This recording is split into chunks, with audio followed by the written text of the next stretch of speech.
What's up, people? What's up, people? What's up, people? It is your boy MM2K of PNTS Network and of Cloud Dosage, of MM2K Gaming, you name it. We just can't fit it all on the screen. And we're back again with another UbiMos Podcast. This is the podcast where we go over the latest and greatest in Ubisoft related news.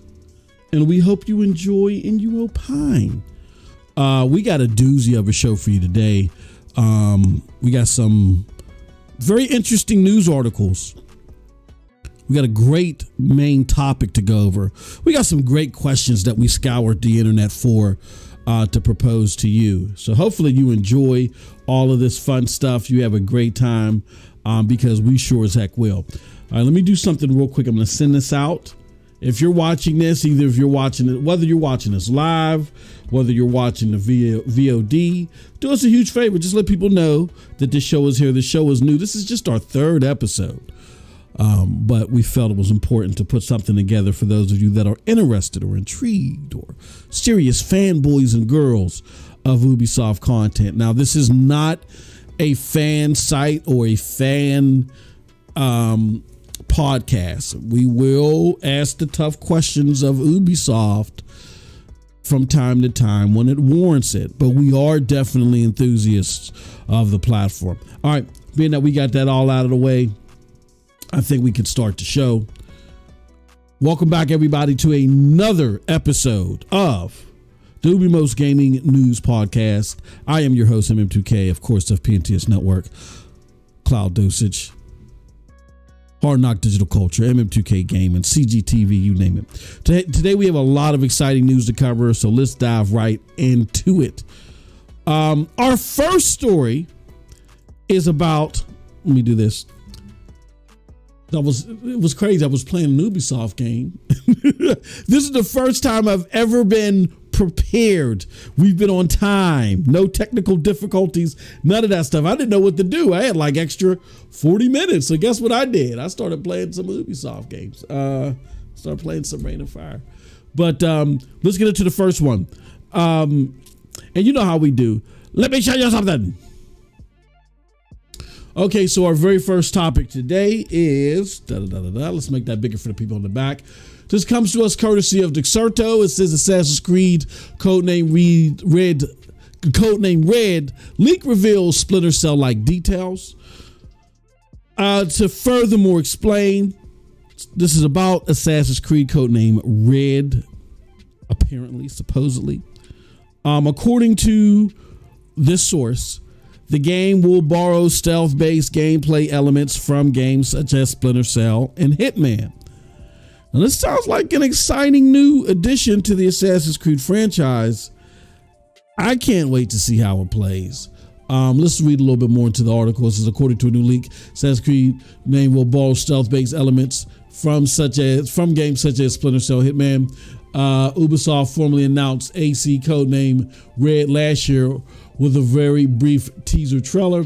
The future experience will finally see Assassin's Creed explore feudal Japan through further details remain scant. Rumors and leaks keep the eagerly anticipated project in the news. However, one recent report from Insider Gaming, for example, claimed codename Red will launch with 2 playable characters. The publication's latest report on the title suggests fans who miss AC stealthier mechanics will be very pleased at launch day. The article goes to explain furthermore. Definitely check it out on, you can go to Inside Gamer or you can go to Dexerto, where we got this article from. All right. Next is Far Cry 5 is celebrating its 5th anniversary. All right, let's bring that up. And this one was very special to me. I'm explaining why in a little bit, but celebrating its 5th anniversary, and to commemorate the occasion, a new update has been released that adds a 60 frames per second option on consoles. This is great news for all fans who have been waiting for this feature. This comes from Eurogamer. It says, sowing the Joseph seeds of love.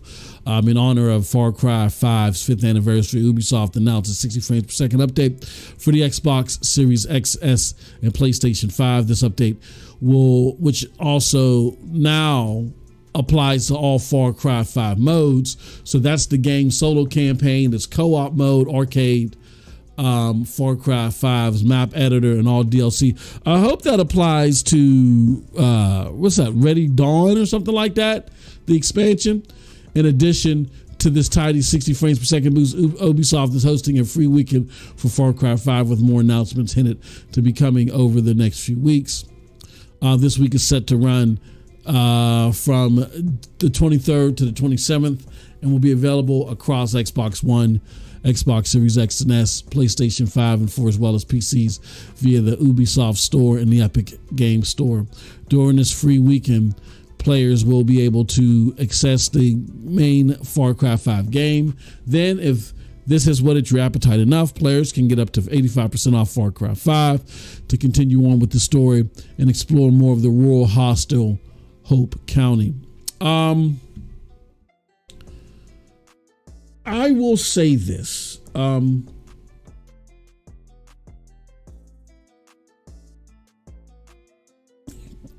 Far Cry 5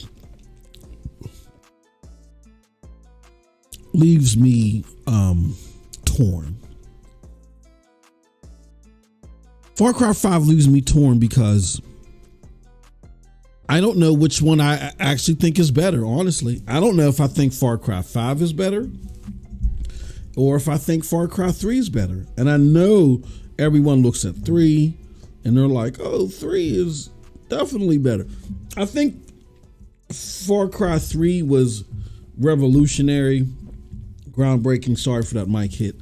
In the way that they changed the Far Cry series, because 2 was abysmal, but 3, they took the best out of 2 and made 3, and 3 is just one of the best games ever.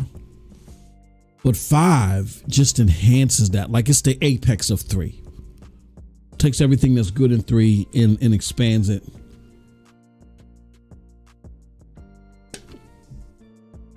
To new heights. 6, for some reason, didn't get a warm reception. That's how Far Cry's are. It's like every other one is the one that gets the warm reception. It's the odd number Far Cries. It's kind of like the Windows. Every other Windows operating system is the one that people love. The other one is the one that people hate. I'll tell you this.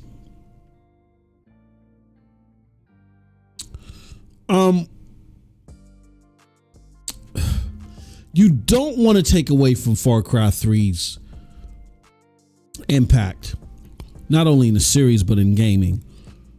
But I hate to say it, 5 as far as a game and gameplay mechanics is so much better. And that's not saying that Far Cry 3 is bad. That's just how damn good Far Cry 5 is. So if you get an opportunity to play this game and you've never played it, now you can enjoy it at 60 frames per second. And that's the other part that got me torn. Like Far Cry 5, would have been my most played game on Stadia by far. Would have even beat Division 2. Just because of how convenient Stadia was. And I just love playing Far Cry 5. Far Cry 5 is a great game to play just to journey about the world. I got like hundreds of hours in that game and I've hardly done anything story-wise. I've just gone out, searched for weapons and loot, and just caused havoc all across Hope County.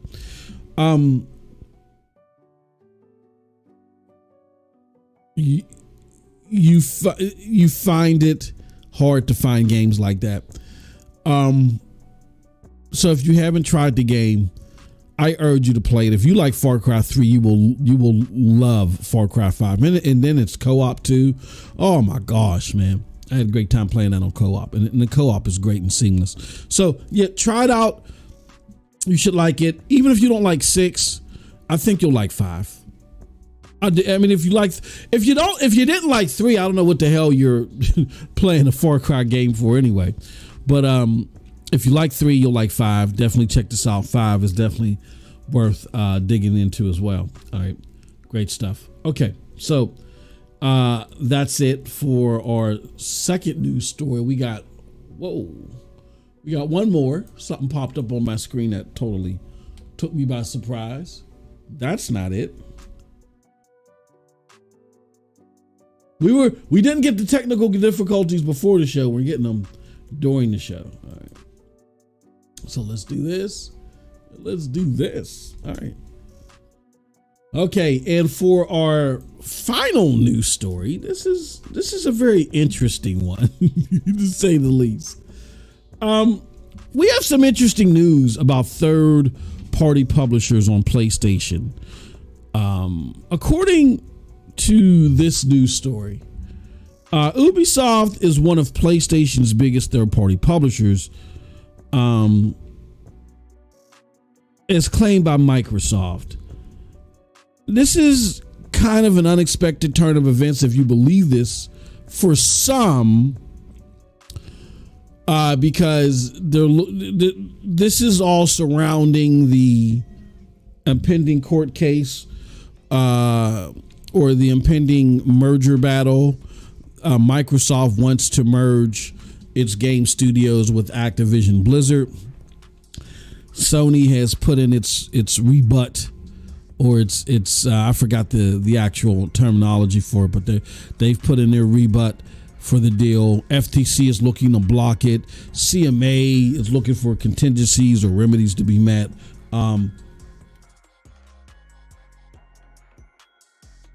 Microsoft in turn is pulling out all stops to try to get the deal made. Well, I won't say all. They're pulling out a lot of stops, and they're doing a lot of presence, public presence to try to get popular demand on their side, right? So they've addressed some things in the cloud. They got a bunch of cloud companies that they have deals with. The one that I'm looking for in particular to really nail it for them in the cloud is Amazon Luna. Like, why don't they have a deal with Luna, right? And I understand that not having a deal with Luna may satisfy some remedies with the EU, but that's because Amazon is only in the States. But I don't know if that'll satisfy, at the very least, FTC or even CMA. That being said, each side, Microsoft versus Sony, they're throwing things at each other, trying to defame each other and water down each other's argument points. And this is Microsoft's attempt to argue down or water down Sony's argument point about them wanting the deal blocked because of the importance to Call of Duty to the PlayStation franchise, to the PlayStation ecosystem. And their fear is that if this deal goes through, too much power will be granted to Xbox over that vital part to their ecosystem, where they can overcharge crazy rates to keep the deal. They can go and make their version of the game deficient, and however, a whole bunch of stuff. However you fall on this side, whatever side of the argument you fall on, this is Microsoft's attempt to say it won't even be that big of a deal for Sony because Activision Blizzard isn't even their biggest publisher. I don't think that's the point. I won't get into my personal things here. If you guys follow my content, you know where I side as far as this deal is concerned. But I don't think that's the point. I think the point is that the game Call of Duty, the argument that Sony's trying to make is that the game of Call of Duty is of their biggest franchise. I mean, the both can exist. EA and Ubisoft can be their biggest publishers, because they release more games.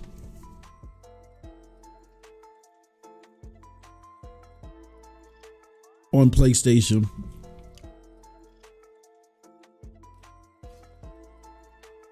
Where Call of Duty itself, that franchise is a bigger franchise than any of the EA or Ubisoft games individually.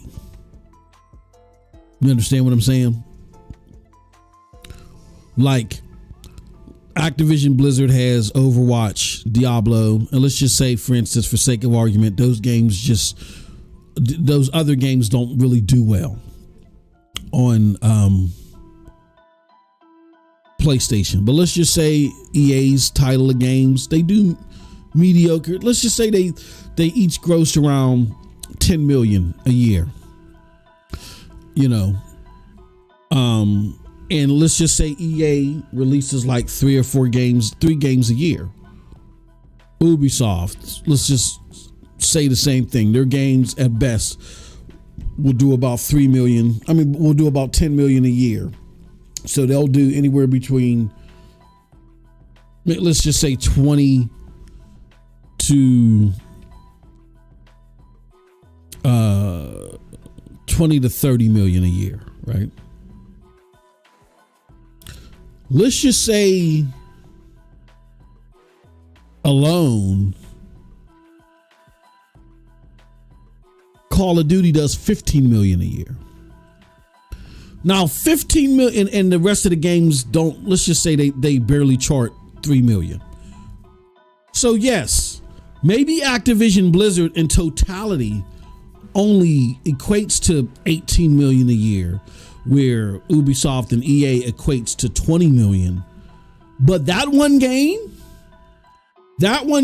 itself, out of the Activision Blizzard catalog, does so much for PlayStation.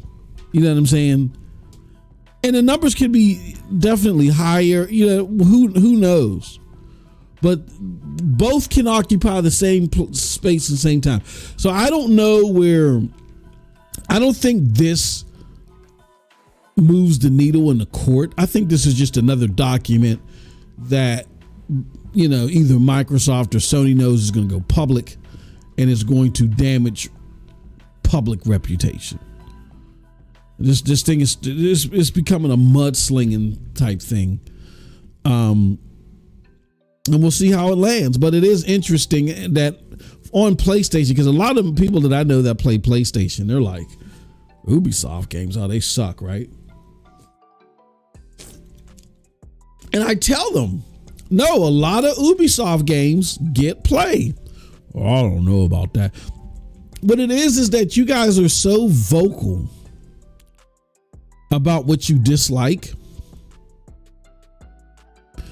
and you make it a crime for someone to like what you dislike. Like, I get it if someone's like, I like this, and you're like, oh no, I don't like that. Why don't you like that? You know what I'm saying? Like, if someone knows that you disagree and they're trying to jump down your throat for disagreeing, that's one thing. But you guys will come up with a stance about something, and anybody that doesn't agree with your stance, you got 1,001 names for them. I'll be right back. Give me a second. I gotta check something real quick. Hold on. If I can find it.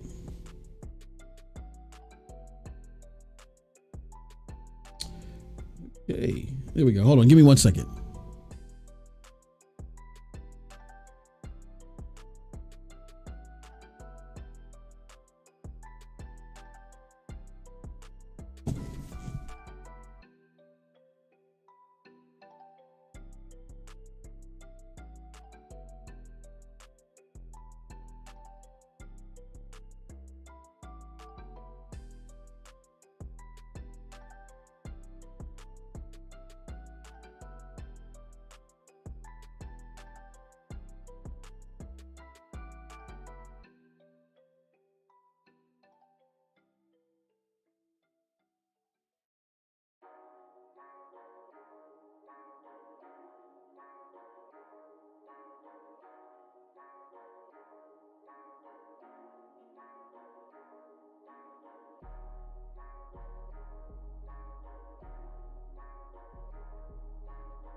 All right, sorry about that.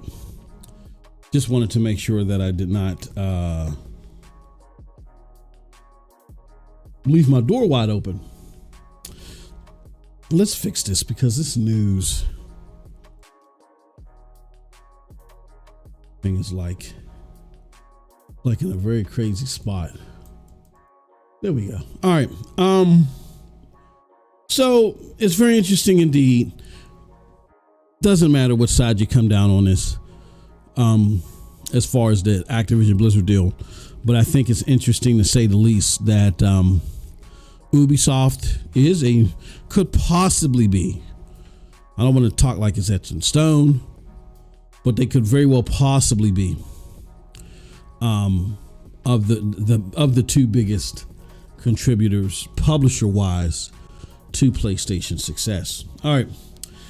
With that said, that is it for our news articles. What we're going to do now is, let's see here. Let's do this.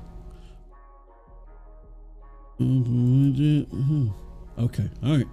All right. Let's do this. Let's now get to our main topic, which is this story. Hold on. Let me see if I can. There we go. Oh, this is going to be a doozy. This is going to be a doozy. All right. So our main discussion topic today is the Clancyverse. All right, Ubisoft put this out here. I think this is the 20-year anniversary of Ubisoft or something like that. And they were talking about, or the 28-year anniversary of the Ubisoft Tom Clancy series of games.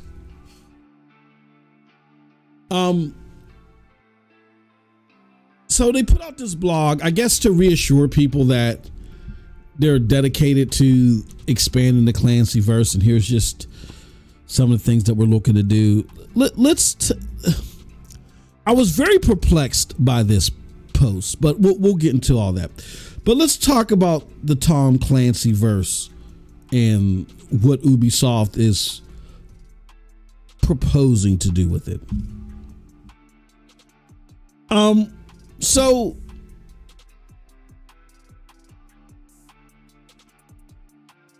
I want to talk about what some may consider the rise and fall of Ubisoft's brand. I don't quite frame it that way.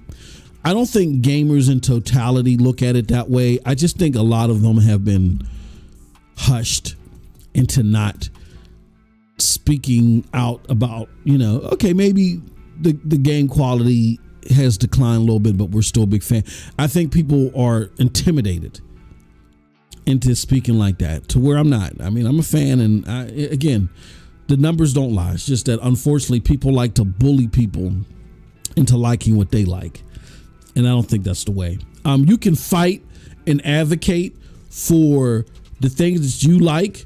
You can do that without trying to pin somebody in a box that doesn't, that likes something else.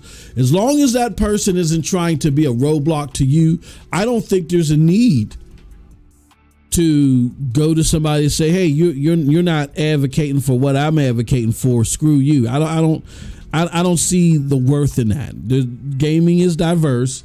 There are indie gamers, AAA gamers, there's all types of gamers. And I think we can advocate and fight for what we want to advocate and stand for without having to denigrate anybody or point anybody out that doesn't agree with us, unless that person has purposely stood in front of your tank, you know what I mean? Like in Tiananmen Square, and said, you can't move any further. If that's the case, then yeah, all right. Somebody might have to get, bulldozed, but I think we can do it tastefully. I think we can stick to the facts. I think we can keep the arguments vibrant and thought-provoking. I think we can still do that when people don't agree. When it comes to the name calling and stuff like that, then that's when. I mean, I can name call with the best of them. I've displayed that many times. I prefer not to do it that way, but when people feel like they're losing an argument, that's what they do. Anyway,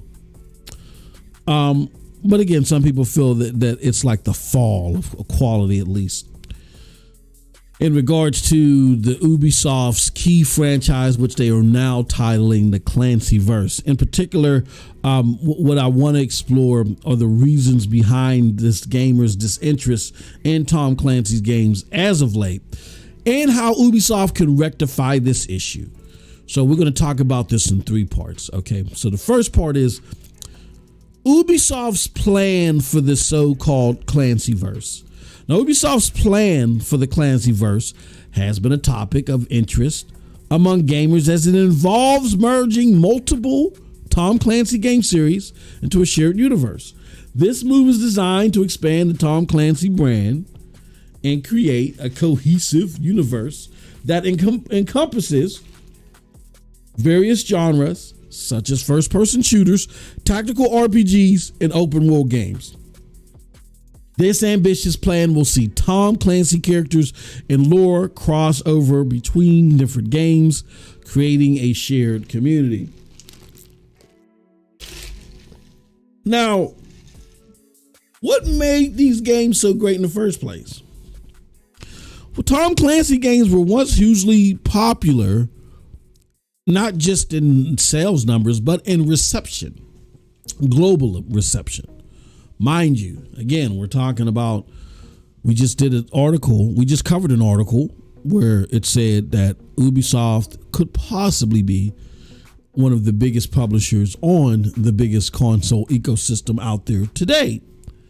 So it's not like Ubisoft is dead. It's just that critical reception is gone.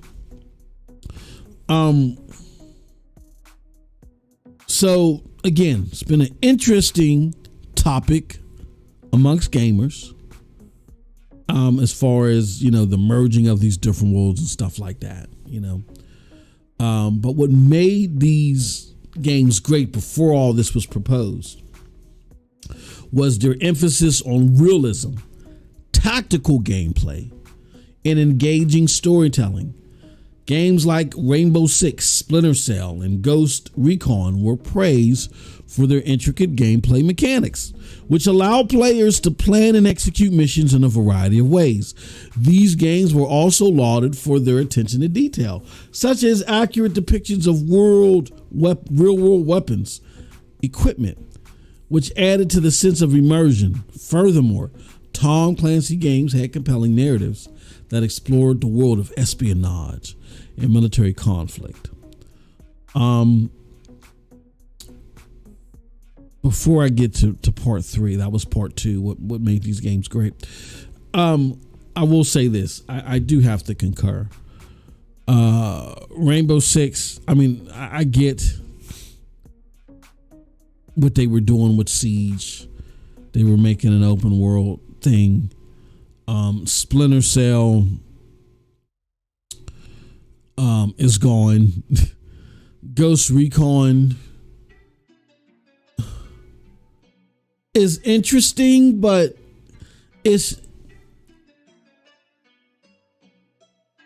I think what's being said here by many gamers is that it felt like that Ubisoft used to take these crazy espionage based scenarios and would create a badass game around it. And, and then along the way, figure out the mechanics and all that other stuff. That's what they used to do.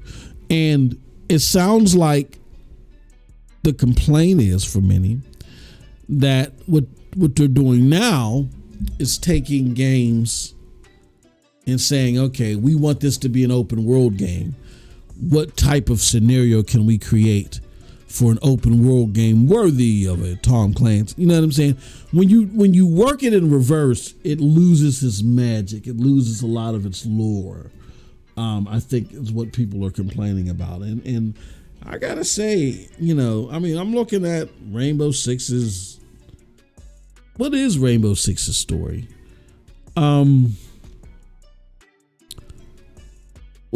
Ghost Recon, I get it. Some guy was building something and the ghost went rogue, and I mean, I like the game, don't get me wrong, but opposed to a Rainbow Six Vegas, where you had a crazy espionage type story, and what happened was, I think the story was laid out first, and then the elements, the gameplay elements were added to it, and that's what just made that, I feel like, the best Rainbow Six game was Vegas. You know what I mean? So I get it. I totally get the complaint, the argument, the concern, and even though a lot of people still like the outcome, that part of the magic seems to be missing or not as potent as it once was. So lastly, let's address why gamers seem turned off, more robustly. Let's discuss it. Why gamers seem to be turned off of Tom Clancy games as of late.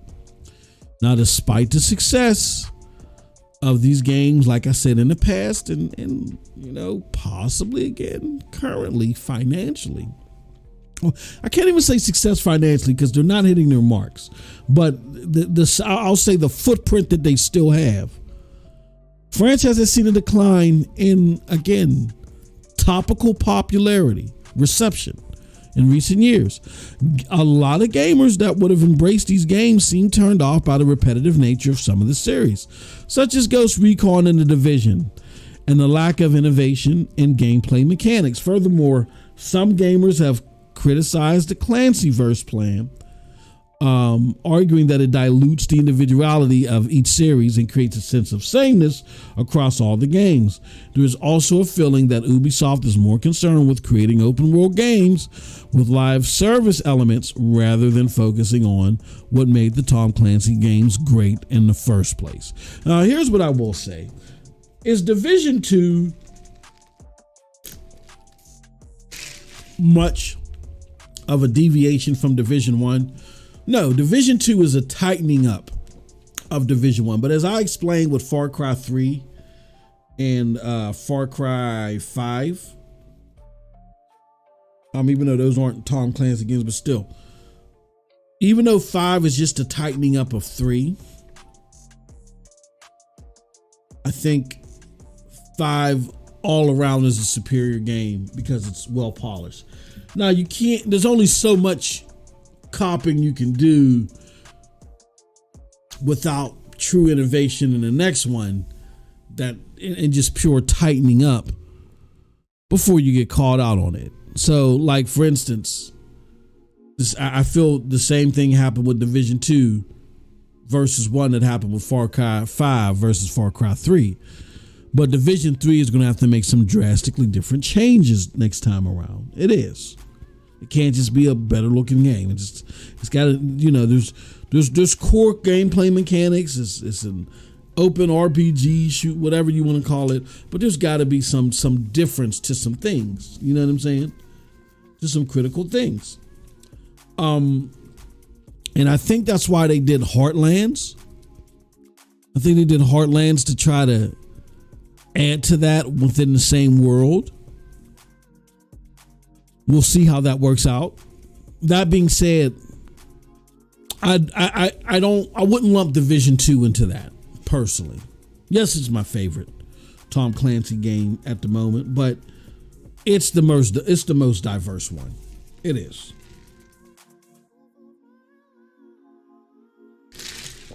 I mean, Division 2 is just, and it's a fantastic game. It's a great game.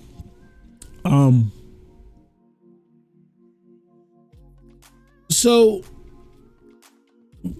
that's the history. That's the ambiance is the Clancyverse. That's the history. That's the complaint. What do I, MM2K, scouring all these concerns and what people have to say and putting them together for the show, what do I think is the solution? Okay. If you follow my content, you would have heard me mention this last week, but I'm going to flesh it out a little bit more now. To address these issues, here's what we propose. We propose that Ubisoft separates, now hear me out. We propose that they separate the single player experience from the open world components of the Tom Clancy games. This would allow for greater emphasis on storytelling and tactical gameplay in the single player mode, while also offering players the freedom to explore an open world environment in the open world mode. These modes could be connected with slight tie-ins, such as doing certain activities in the open world, unlocking weapons, abilities, and story content in the single player mode. This way, players could have the best of both worlds without feeling overwhelmed or bogged down by too many open world elements. I think that's it. I think that's what they do. And I borrow this from a completely different publisher and developer for BioWare. I take this from BioWare, EA's BioWare with Mass Effect 3. I am one before, Jesus Christ, I'm trying to think. Before Rainbow Six Vegas, I am one who hated PvP. Hated it. There are some exceptions, like oddball games like Freedom Fighters, EA's Freedom Fighters.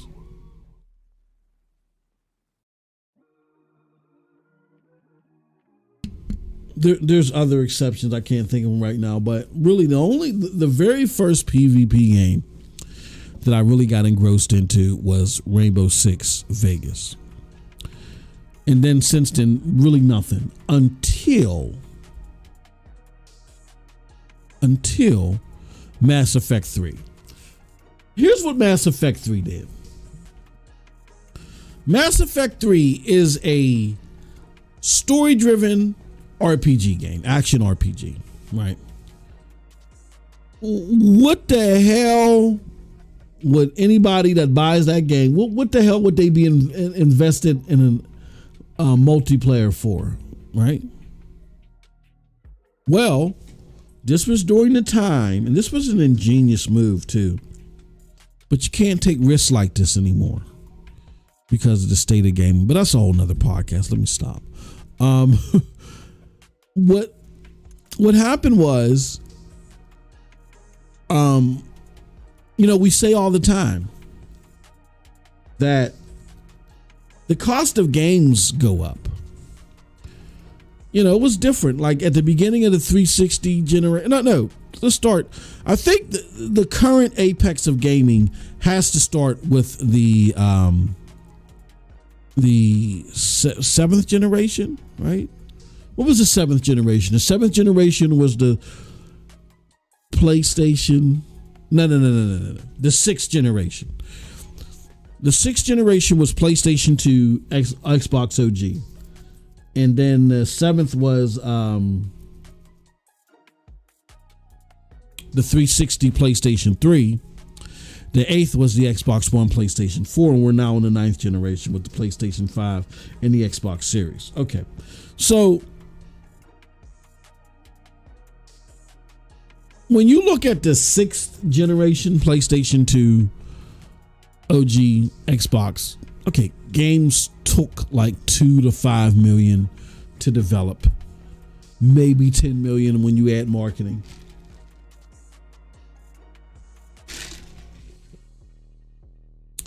That was making AAA games back then, right? And in that time, that cost has ballooned from 10, 15 million, 5, 10, maybe 15 million in the crazy. I remember back then, It was crazy for a game to cost $20 million to make and market. That was crazy money back then. You go to the Xbox 360 generation, and then games started costing 25, and then you had games like Dead Space that were 50 million, right? And by the time you got to the end of that generation, games started costing $100 million to market and create. Thinking of you, BioShock Infinite, that blew our minds. So at the beginning of the generation, which was the 360 generation, the 7th generation, games have gone from 25 million. AAA games went from 25 million to make, maybe 50 at the beginning, all the way up to 100 million by the time the generation ended. But between the 360 generation and the 7th generation, where you would start seeing games go easily be 100 million, 200 million, maintain around 300 million for a while till Halo Infinite, 500 million, whatever, right? Supposed 500 million. You didn't see a price raise in games. You didn't see games go up to $70. They stayed at $60. That's because the market knew that gamers would not be kind at all to a $10 price hike. They weren't kind to it at the beginning of this gen, but I mean, come on. Now again, we're seeing games that are $500 million, but to deal with the ballooning costs, and really during the 360 generation, that's when they started to balloon. You think about it.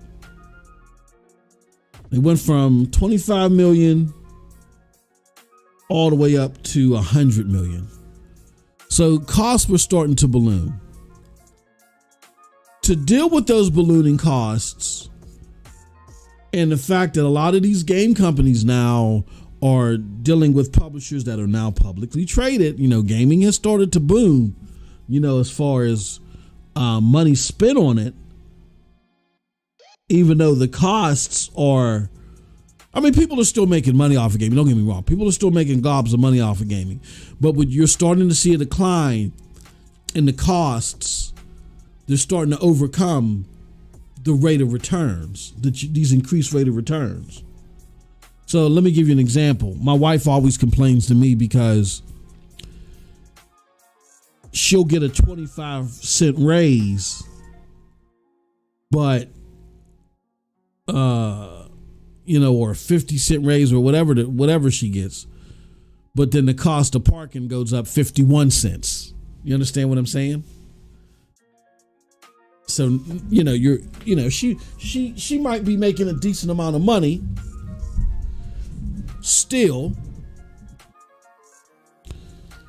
She may get some overtime. She's killing it with overtime and stuff like that, So the opportunities for her to make more money, sorry for the mic hit, the opportunities for her to make more money are there, undoubtedly. But the problem is that as she tries to increase her revenue, her profits, they're getting consumed by the debt. That's, you know what I'm saying? The rising cost for her to go to work and park. What's there to enjoy about a raise if you get 50 cents for a raise, but then parking goes up 51 cents that year?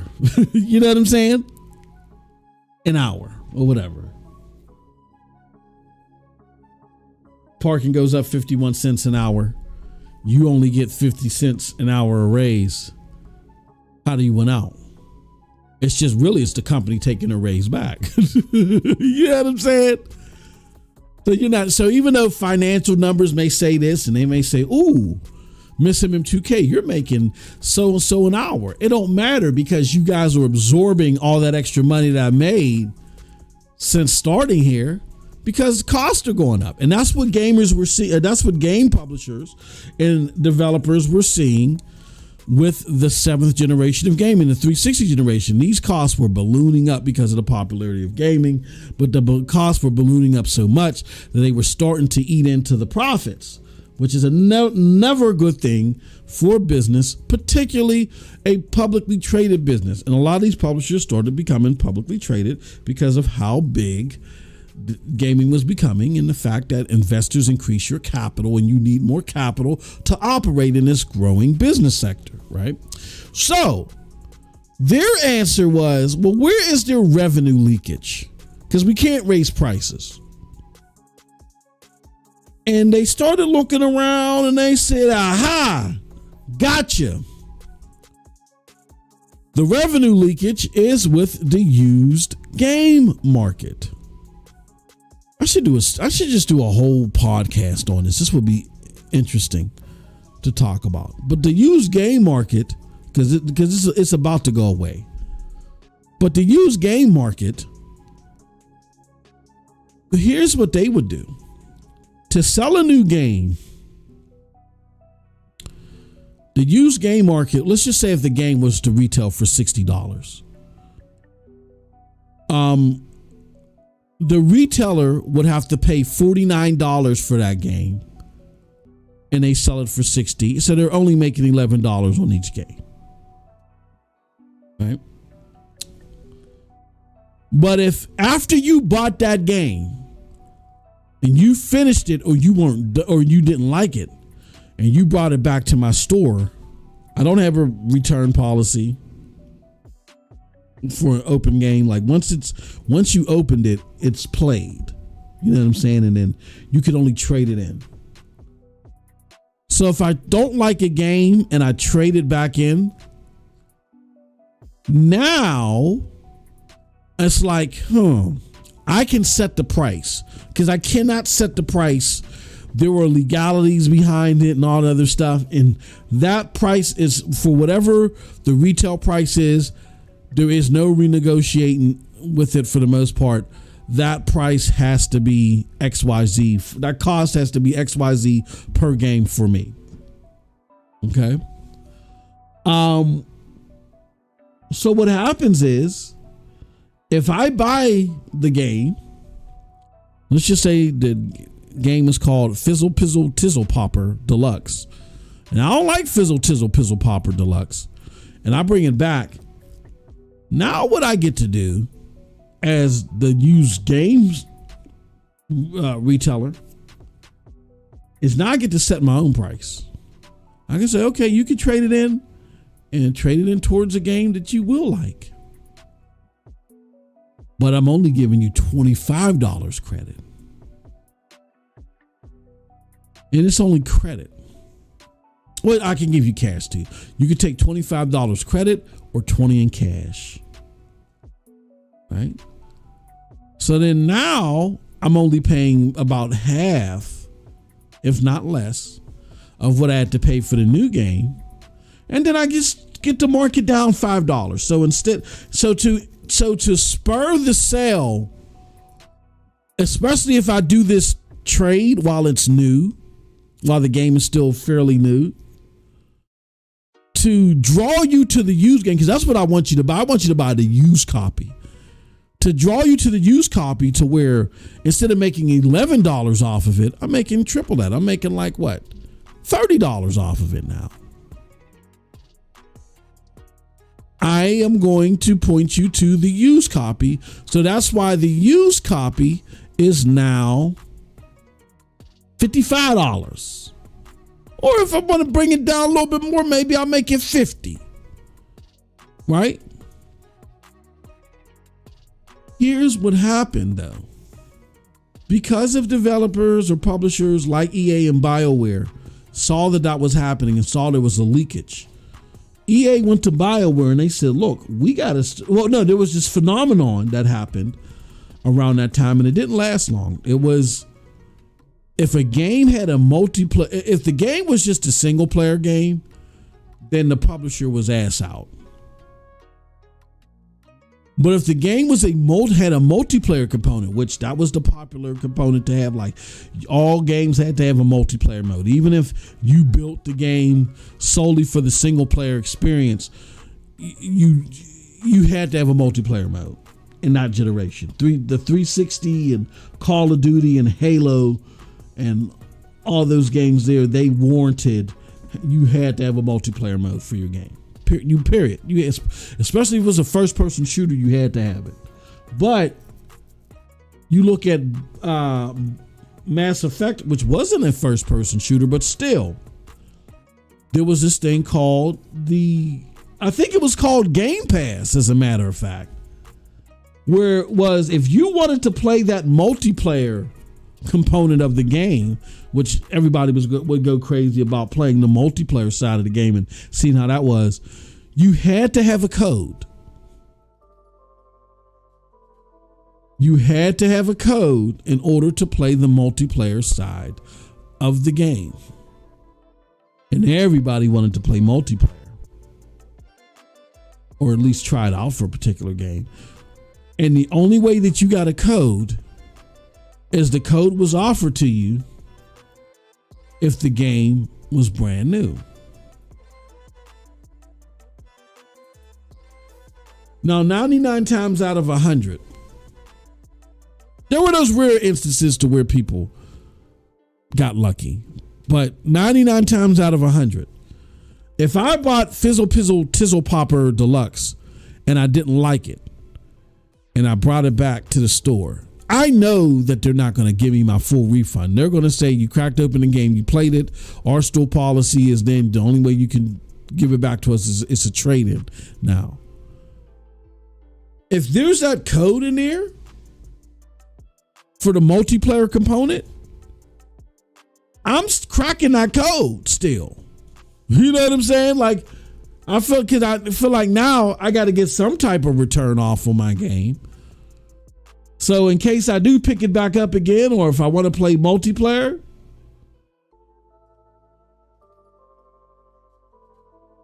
if I could still play it without the disc, which I don't think you can, but still, you're still even if you don't want to play it again, you entered that code in, and that code is only usable one time. So when I trade that game back in, and I'm like, I don't like this, that code isn't there. 99 times out of 100. There are some rare instances where people just booted up the single player experience, didn't like the single player experience, and said, screw this, and left the code in there. And I've been a lucky recipient of that a couple of times. Left the code in there. I bought it used and got the code, and so therefore I was Gucci. But for those 99% out of 100 times where people wanted to play those multiplayer components of used games, if that code wasn't in there, if you wasn't the lucky MM2K 1 out of 100 times, then you were the unlucky MM2K of the 99 out of the 100 times where you had to buy a Game Pass. And the Game Pass back then was $11. It was like $10 or $11. So what it would do is it would force you during launch period to avoid used games. Because if you think they're only going to mark it down maybe to $10. They're only going to mark it down. They're only going to mark it down $10. They're going to probably, if it's a $60 game, they're going to mark it down to $50. But if that Game Pass is $11, then guess what? That's still $1 more than the new version. So if I'm going to pay more, I might as well buy the used copy. I might as well buy the new copy. I'm sorry. I might as well buy it new. A fresh, brand new disc. And I got to deal with that. So that was ingenious. But the problem with Mass Effect was Hold on 1 second. Give me 1 second. Let me fix something real quick. Hold on.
Okay, I'm back. The problem with Mass Effect is that Mass Effect was not like we're talking about Clancyverse games. Like Tom Clancy games were big on, having a single player component like Rainbow Six Vegas and then having a multiplayer component. And it was just natural that, okay, I go beat the single player campaign. It's anywhere between 10 to 20 hours. And then I go and I not only beat the single player campaign, but now I can go play the multiplayer campaign forever and ever, do team deathmatch or whatever, you know what I'm saying, forever and ever. Most people that buy RPGs aren't buying RPGs for a multiplayer component. So even though that was the answer for most of the games that were popular during that time, Mass Effect had a problem. There was no need, like RPG gamers did not want to play multiplayer. They didn't need a multiplayer mode in order to enjoy. So Mass Effect found themselves at a paradox. Damn it, how do we address this leakage that everybody is finding success in addressing? How do we address this leakage to where we require a Game Pass too? So here's the ingenious thing that Mass Effect did. Mass Effect went and created this PvPvE type of game or multiplayer game where, because they knew that their general users or fans like myself hated PvP. So there wasn't going to be no team deathmatch. What it was is, Mass Effect stories about aliens and fighting the big monster, the main alien threat or whatever, right? And saving the galaxy, And what happened is in the multiplayer component, in the main story component, you have your Commander Shepard and you have your cast of characters depending upon how your story went, and you guys are trying to stop the destruction of the galaxy. But the way the multiplayer component worked is that you could select any race of alien and be another character that you built up or several that you built up, right? And you guys were fighting the greater battle. You were the soldiers on the field, so to speak, and you were fighting off hordes of aliens. And you would do it with up to 4 other players, I believe, 3 or 4 other players. And the way that they made it a multiplayer type thing is that you guys wouldn't fight each other. You would fight against these hordes, but the winner was dependent upon who had the most points, who killed the most aliens, did it in this type of fashion or whatever. And whoever had the most points got the better gear, got the better rewards, and then also got more points that affected the single player campaign. What do I mean by that? Well, there were certain story elements in the single player campaign that you needed to have so many points that you've accumulated on the multiplayer side that would affect your ability to unlock everything in a single player campaign. So, of course, as an RPG fan, you want to be able to unlock and design a story the way you want to design. So, of course, your knee-jerk reaction is you're like, hold on. And before you would get to a critical point, they would tell you in the game, this is a critical point to where if you don't have 30,000 war export points from the multiplayer side, you're going to be limited from severe choice options, and people are going to die, or you're going to get cut off from certain things. To expand your options, go here, play the multiplayer, and make sure that your soldiers make it more likely that people won't die when you go through this part, or you're able to explore this world because they cleared out the enemies from this world. You know what I'm saying? They tied in the openness of the RPG to the multiplayer. Now, some people that are younger that don't remember this may be looking at that and they may be saying that's hideous. But again, you gotta remember that games coming into this generation that we're talking about, the 7th generation, the costs were going from like 25 million all the way up to the time the generation ended, 100 million to make AAA games. But the price to buy these games didn't go up. And then what made it even worse is that these used game retailers were becoming uber popular during that period. So you would be spending all this money making this AAA game. The game would be great, but because people beat it or realize that, it isn't for me or whatever, people would just wait for the used copy. Kind of like people waiting for Game Pass. Games that go in Game Pass. So people would wait for the used copy. They would hold out. Like, I'll just get the used copy. Because used copies were popping up left and right for some reason. Right?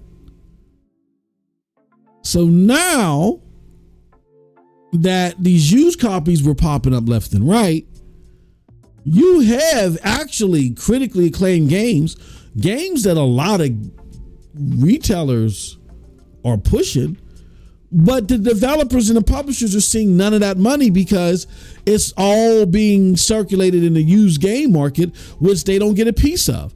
So what they started to do, that's why they created the pass. They said you're going to either buy the game new at the time of release, or you can buy it used. Maybe in some scenarios you'll shave $1 if the game is if they're only going to put the game up for $45 or something. But if they put it up for $50 or more, you're going to lose out. You better get that new copy.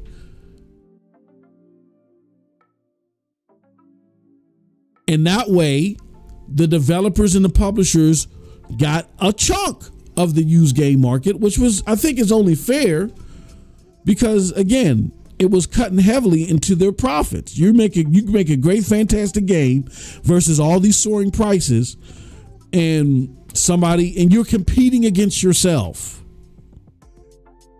right? You're competing against yourself. So the reason why I brought that up is I'm not saying that the Clancyverse should adapt the exact same model, but I think there should be tie-ins to keep the shelf life of the games going. Like, you could make a single player campaign, because a lot of gamers, they don't want to play a game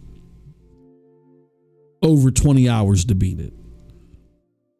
They want to play the game, be done with it, and go on to the next one. They want to get the full experience. They like the completionist aspect of it. So give that to them. Allow them to play a simple, linear, take it from this place to that place to this place and that place. Give them a simple, linear 20-hour game, story game, and then create broader scenarios, broader gameplay, even broader story in the open world. Like, for instance, I'll give you a classic example. Division 2, they got this thing called the end game with Division 2 is it's this group called the Black Tusk. Like after you battle all the normal people in the regular game, all the regular factions, and you beat the last boss, then the Black Tusk moves in. But it's all integrated in the same experience. Why wouldn't you be able to slice out that single player experience? Just keep it all, you know what I'm saying? Keep it all together. I mean, keep it all spliced out, that single player experience. And then what I'm saying is in the open world experience that people can enjoy simultaneously or right after, however they want to do it, let the Black Tusk roam in there separately. Like, you know, we're hitting these regions for such and such, such and such. There's a bigger threat out there called the Black Tusk, but our mission is to save the president. And then once you save the president and beat the game, then you can say, okay, there's a greater threat, the Black Tusk. See the many things that the Black Tusk are doing in the city of DC, right? You could do it like that. And that way people don't feel like that they gotta participate in this open world experience. I mean, yes, you can give people the option. It's not like they can't just fast track themselves through the game. But a lot of people don't realize that. They get confused. They look at this open map and they're like, oh my God. No, just you know, let me beat this boss, put me in a helicopter, cutscene, drive me to the next area, beat that boss. You know what I'm saying? Like, that's what a lot of people want.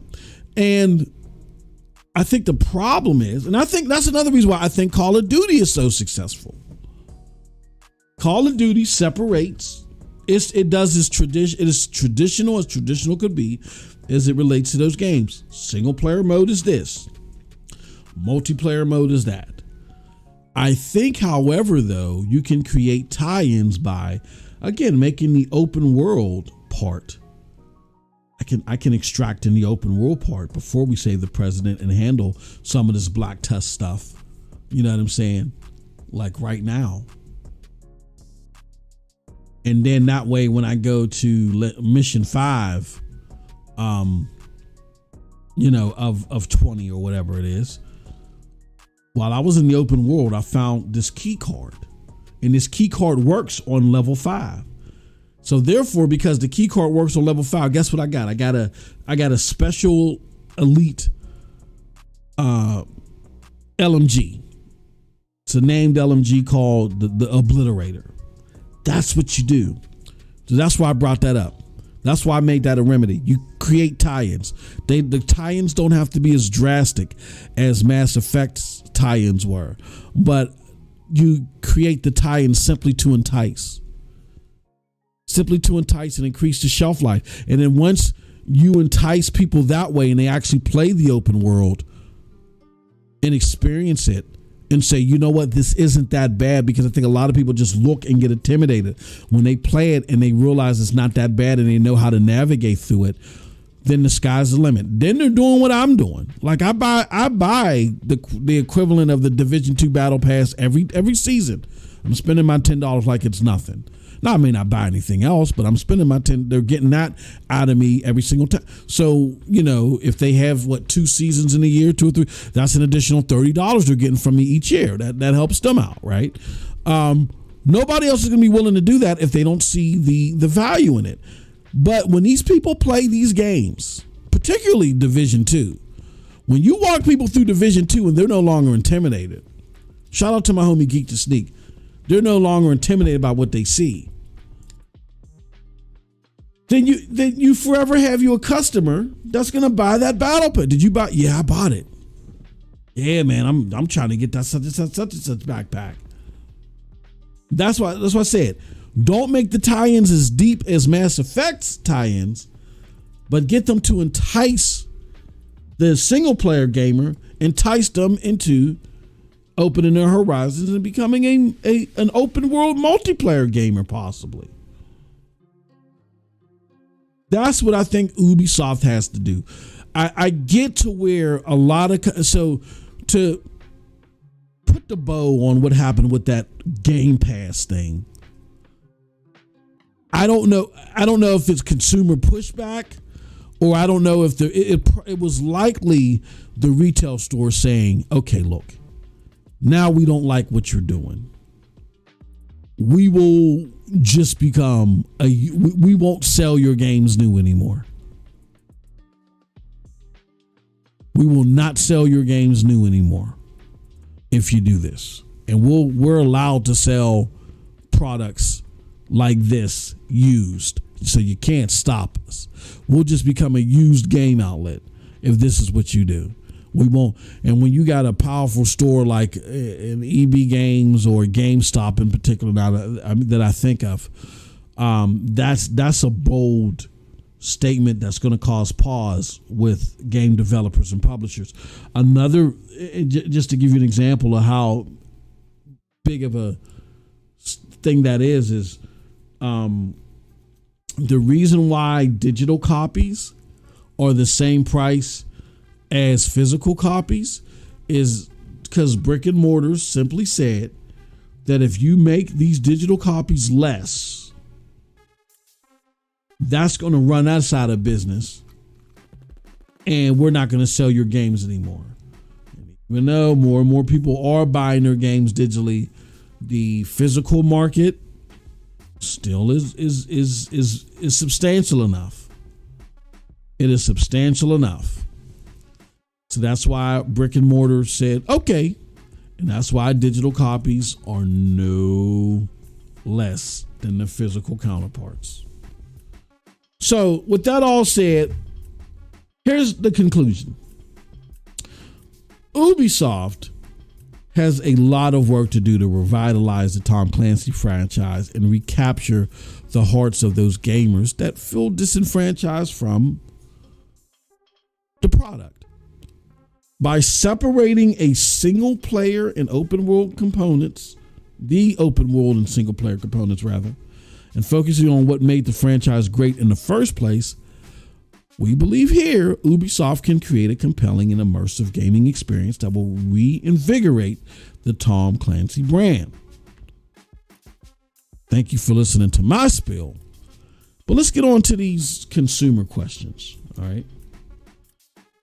Let's get on to the consumer questions and see what people have to say out in the ethos. Question number 1. Can merging multiple Tom Clancy game series into a shared universe truly expand the Tom Clancy brand, or does it dilute the individuality of each series and create a sense of sameness across all the games?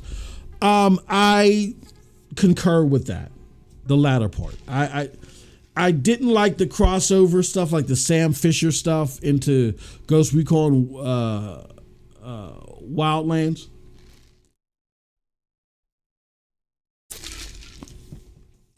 Like Rainbow Six and Ghost Recon was unique. Even though at first they were both first person games, like Ghost Recon was like guerrilla warfare, urban, a guerrilla warfare out in the, desert or wherever the case may be, like atypical army government versus, this government army versus that government army warfare type of stuff. Rainbow Six was like the more tactical, urban warfare type thing.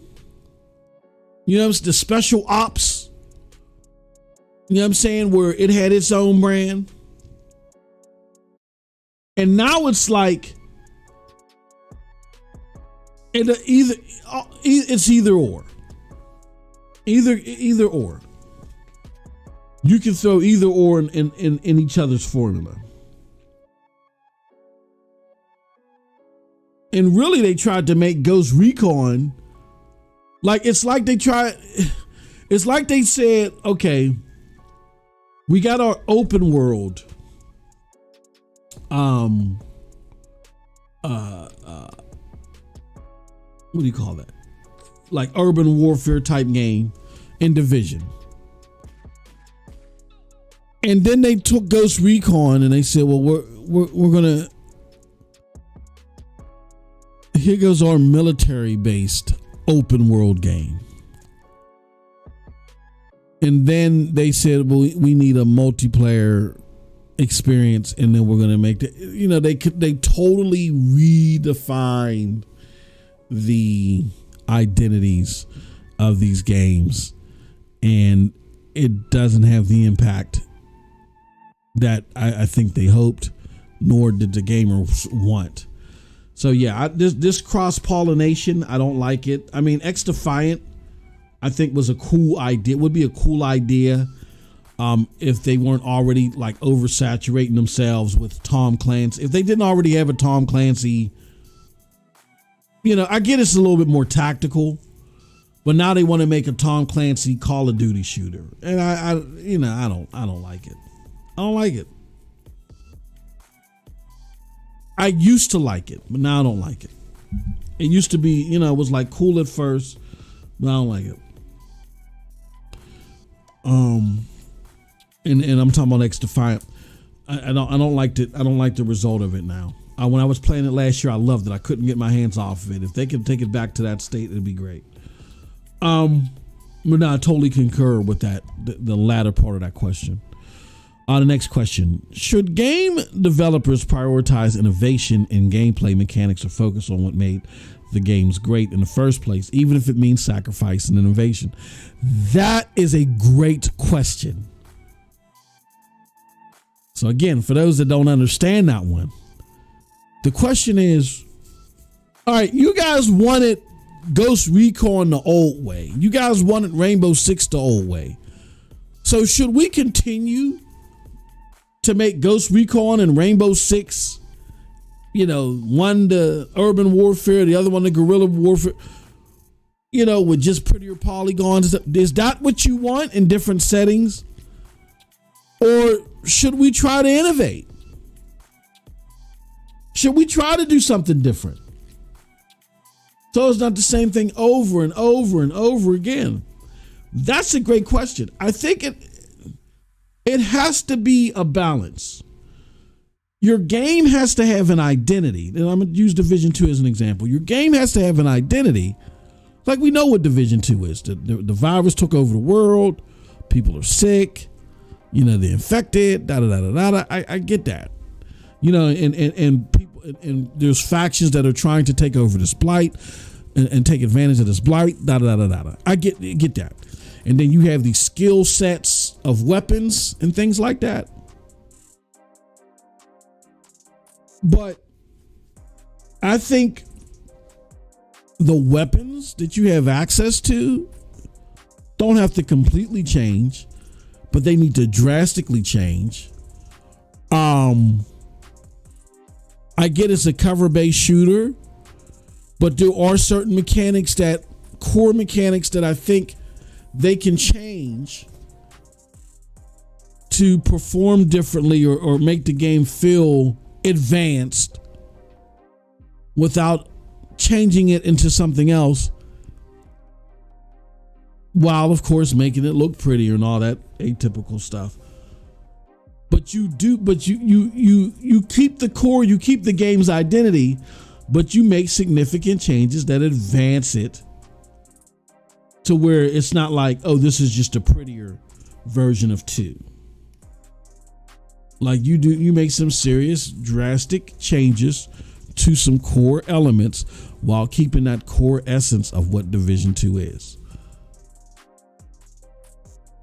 You know, and I still think a cover shooter, an RPG shooter, a cover shooter in a lot of ways, but maybe you mix and match some elements, add some elements or whatever to enhance that. I don't think, you know, so you innovate, but there's a line that you don't want to cross. Like we don't want Division 2 to become a platformer. You know what I'm saying? But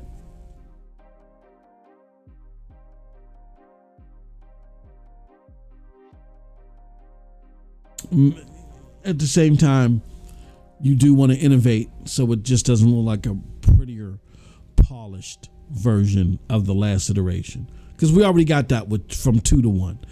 2 really, I think they earlier on it had its issues.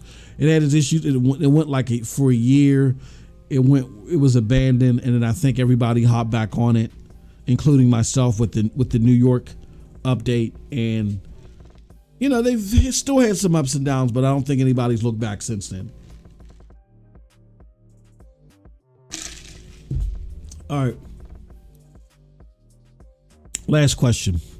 Is it possible to create a balance between open world gameplay elements and the emphasis on storytelling and tactical gameplay in single player mode, or does one always come at the expense of the other?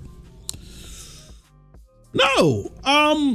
The perfect example is Rainbow Six Siege. Rainbow Six Vegas. Rainbow Six Vegas added a level of tactical shooting.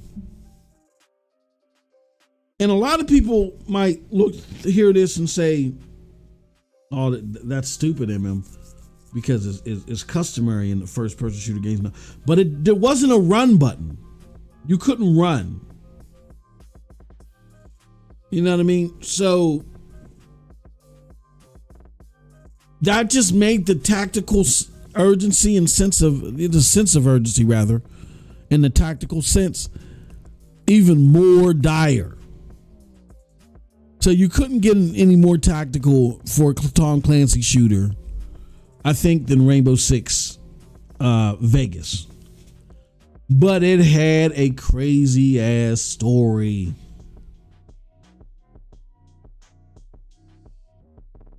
Crazy ass story. So you don't have to forego both. I think I think what you do for the Clancyverse is you have to create the story first.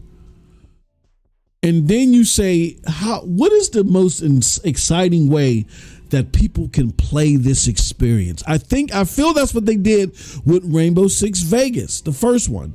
And because they did it that way, top down, oh my gosh, the best Tom Clancy game, period. But still, great questions, man. Great questions. You guys are killing it out there on the net. Yo, we got Vet in the house. What's going on, good brother? Good to see you, Vet, as always. So yes, those are my thoughts on Vet is showing you not here. If you're still there, are you still there, Vet? It's doing that thing. Remember how we were talking about the shadow ban and all that stuff? I may have been blabbing so much that you're not here, but if you are still here, let me know. But yeah, man, I really appreciate the questions that are out there on the internet about all this. Again, I love Ubisoft. I love them dearly. They are my favorite publisher at the moment. That's why I dedicated a whole day to them. But I just don't know, man. Don't know if they're looking at this holistically and saying, look, this is how we can recapture our audience. I do think a split is needed between this open world that they're trying to do, which I enjoy, and a single player experience. I really think that'll help them out. So he says, yep. Vet and MMTK or Shadow Ban. Yeah, I'm gonna call Ubi. I'm gonna call YouTube about that. All right. Well, with that said, that's it for today's show. Give me some time, y'all. What I'm gonna do is I'm going to set up, play. What did I say? Far Cry 5. We're gonna celebrate Far Cry 5. It being available finally at 60 frames per second on consoles. You know what I'm saying? I'm going to play some of it and show you guys why you should be excited about this game. And then we're going to end the day off with some Division 2. All right. So with that said, thank you very much for joining us. I appreciate all y'all. Thank y'all so much. And until next time, have a wonderful, wonderful gaming day. Peace.